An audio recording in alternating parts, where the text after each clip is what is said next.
দেখতে পাড্ডা অবস্থা দেখতে পাড্ডা হ্যাঁ কি তার সুন্দর আন্ডারগ্রাউন্ড দেখো অবস্থা ও দেখো বেটা বকরি লই আবার কত বকরি হলি তারা মানুষে দেখো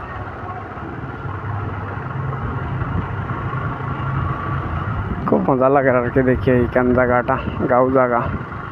বহুত দিনে গাঁও দেশ আইলাম ফাঁকানিত সেই আমরা ওটা গাঁও দেশের হলে আমি তো কই মনে হয় বেঙ্গলোর গাঁও নাইও কিন্তু এখন তো দেখি তো বালাওয়াস দেখো তিলা ট্যাংরা আরো কম নেই ফার্রা জায়গা খালি অবস্থা ইয়া মালিক